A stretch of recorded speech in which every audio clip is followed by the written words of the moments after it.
নিয়ে এসছে। আমি এখানে সালগুলো তোমাকে দেখালে তুমি সত্যি বুঝতে পারবে। 2017 সাল, 2018 সাল, 2019 সাল, 2020, 2021, 2022 একটা সাল তারা শুধুমাত্র অপেক্ষা করে গিয়েছে এবং পরীক্ষার জন্য অপেক্ষা। এবং 2017 সালে পরীক্ষা হয়েছে, কিন্তু নিয়ম হয়েছে, তারপর তারা অপেক্ষা করছে। কারণ 2017 সাল থেকে শুরু করে 2022 সাল শুধুমাত্র তারা একটাই স্বপ্ন দেখেছে, তারা শিক্ষিকা হওয়ার স্বপ্ন দেখেছে। আর এই স্বপ্নের আজকে ফলাফল, যে স্বপ্ন দেখে তারা এসেছিলেন সেই স্বপ্ন আজকে ফিনিশটা হয়ে গেছে। তাই আজকে এই চক হাতে, একটু দেখানোর জন্য বলবো, এই যে চক, এই চক হাতে নিয়ে আজকে এইভাবে রাস্তায় নেমেছেন যোগ্য তারা বলছেন এই চকটাই আমাদের ভবিষ্যৎ, এই চকটাকে কেন্দ্র করে। আর কি বলছে দিদি, এই চকটিকে আপনাদের ভবিষ্যৎ।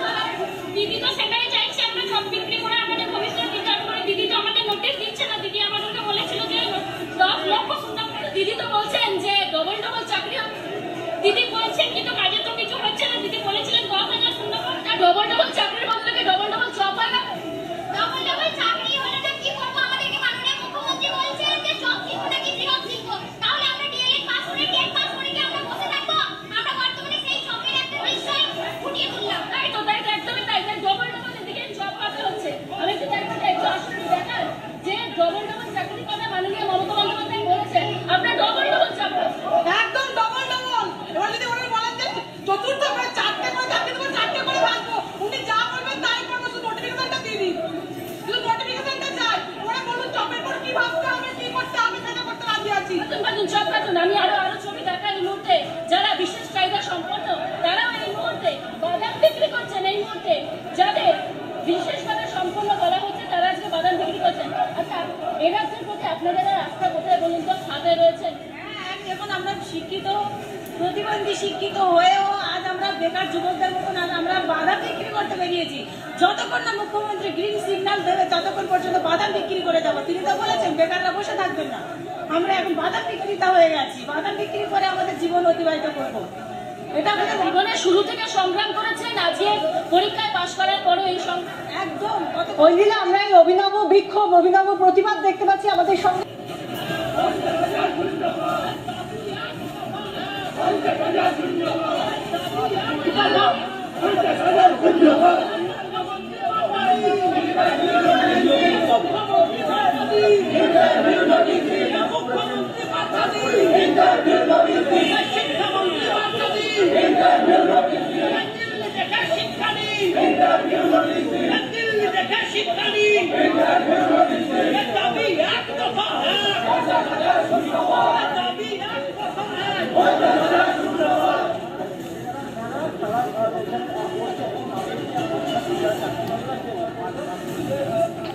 মুখ্যমন্ত্রী বলেছেন রাজ্যে 10 লক্ষ শূন্যপদ আছে ওনার হাতে। পর্ষদ সভাপতি বলেছেন প্রাথমিকে 50,000 শূন্যপদ আছে। আর আমরা 50,000 টেট পাস। আমরা চাইছি মুখ্যমন্ত্রী পর্ষদ সভাপতির প্রতিশ্রুতি পূরণ হোক। আমরা চাইছি আগামীকাল রাজ্য বাজেটে প্রাথমিকে নিয়োগের বার্তা থাকুক। মুখ্যমন্ত্রী 50,000 শূন্যপদে প্রাথমিকে ইন্টারভিউ নোটিশ প্রকাশ করতে আদেশ দিন। আমরা 2022-এ টেট পরীক্ষা দিয়েছি, 2023-এর 10ই ফেব্রুয়ারি টেট পাস করেছি। আর আজকে 2025-এর 11ই ফেব্রুয়ারি। দীর্ঘ 2 বছর আমরা পাস করে বসে, আর দীর্ঘ 5 বছর আমরা নোটিশের আশায় ছিলাম। 7 বছর ধরে বঞ্চনার রাস্তায় বসে মুখ্যমন্ত্রী বার্তা দিচ্ছেন না, মুখ্যমন্ত্রী ফিরেও তাকাচ্ছেন না। উনি বলেছেন চপ ভাজতে, চা বিক্রি করতে। আমরা তাই একটা চা শিল্প, চপ বিক্রি করছি, ঘুগনি বিক্রি করছি, ঝালমুড়ি বিক্রি করছি। মুখ্যমন্ত্রী সারা রাজ্যে ঘুরে ঘুরে মেলা উদ্বোধন করছেন।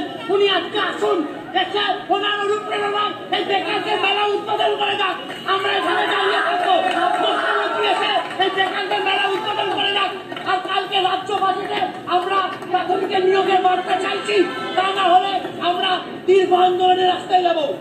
এই চকপুরি হাজার কর্মসংস্থান নিয়ে আপনারা এটা করছেন, কতদিন আপনারা যতদিন না আমাদের ইন্টারভিউ নোটিশ আসবে 50,000 শূন্যপদে, ততদিন এই আন্দোলন বড় থেকে বড় হবে। আরো বৃহত্তর আন্দোলনের দিকে যাব।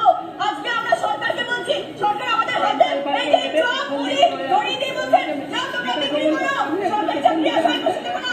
আজকে কিন্তু আমাদের এখানে বসে থাকার কথা না। 7টা বছর হয়ে গেছে কোথায় যায়নি। আজকে রাজ্য সরকার আমাদেরকে বাধ্য করেছে রাস্তায় বসে।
একদমই আমরা সেই ছবিটা দেখতে পাচ্ছি। আগামীকাল বাজেট পেশ করা হবে, রাজ্য বাজেট পেশ করা হবে, তার আগে অভিনব প্রতিবাদ। ঐন্দ্রিলা, যারা চপ খাচ্ছেন, যারা বেগুনি ভাবছেন, তাদের চোখে জল, তারা কে কি পাশ করে আজকে রাস্তায় নেমে মুড়ি চপ ভাবছেন, এটা একটু তাদের কাছ থেকে জিজ্ঞাসা করেন।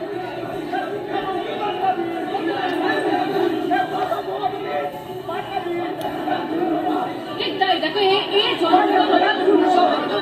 জায়গা নেই, তার কারণ ছোট থেকে পড়াশোনা শিখিয়েছে এবং তারা যোগ্য, তারা সরকারকেই তো ভোট দিচ্ছেন।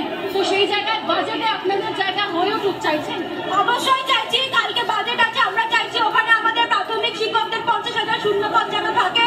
আমরা চাইছি, দিদি বলেছে 10 লক্ষ চাকরি হবে, আমাদের দাবি মাত্র 50,000। আমরা বেশি চাই না, 50,000 যেন আমাদের দেওয়া হয়, আমরা এটাই চাইছি। নাহলে দিদি যেরকম চাইছে দিকে দিকে চা মুড়ির দোকান হবে বেকারদের, আর দিকে দিকে এরকম ঘুগনি পরোটা রুটির দোকানে কিন্তু ভরে যাবে।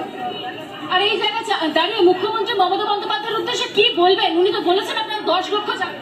ওনাকে একটাই বলতে চাই, মাননীয় মুখ্যমন্ত্রী, আপনি মায়ের সমান আমাদের এই বেকারদের যন্ত্রণা থেকে মুক্তি দিন। আমরা 22 স্টেট পাস করে বসে আছি, বস্তার যেমন মুখ কেটে রেখে দেয়, আমাদেরকে সেই পরিস্থিতিটাই ভুগতে হচ্ছে। বেকারদের জ্বালা আর সইতে পারছি না। মাননীয়, আপনি আমাদের জন্য কিছু ব্যবস্থা করুন, আমাদের স্কুলে যাওয়ার ব্যবস্থা করে দিন। এনার উদ্দেশ্যে এটাই বলতে চাই, আমরা ওনার বিরোধী। মমতা বন্দ্যোপাধ্যায়ের উদ্দেশ্যে এই জায়গা থেকে একদম যেখানে বইমেলার উদ্বোধন করেছিলেন মমতা বন্দ্যোপাধ্যায়, সেখান থেকে একেবারে ঢিলছড়া দূরত্বে আজকে এই মেলা দেখতে হচ্ছে। কাদের মেলা? রাজ্যের বেকারদের মেলা।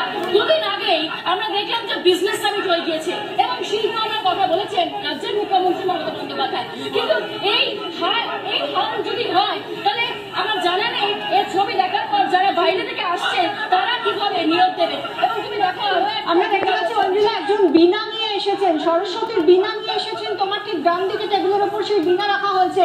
একবার তাদেরকে জিজ্ঞাসা করো কেন এই বীণা আনা হয়েছে।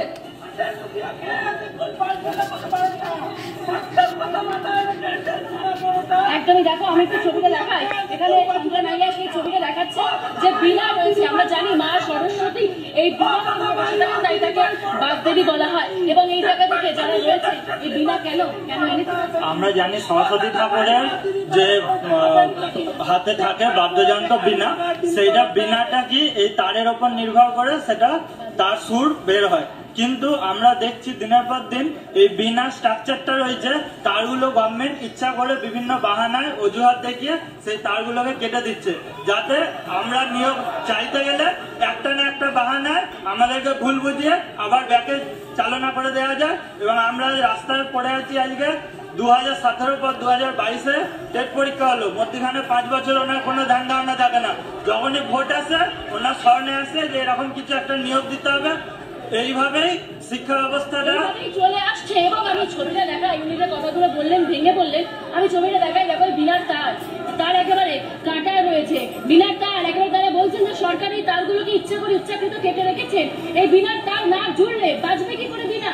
আর এইরকম একটা অনিশ্চিত ভবিষ্যতের দিকে তারা এই মুহূর্তে তাকিয়ে রয়েছে, যেখানে ডিম সেদ্ধ, আলুর দম, কেউ পেয়ারা বিক্রি করছে, কেউ চপ বিক্রি করছে, আরো কেউ এই মুহূর্তে চা বিক্রি করছে। আর এই সব ছবি আজকে হয়তো একটা বাংলার লজ্জার দিক। আর এই লজ্জার ছবি এবং এই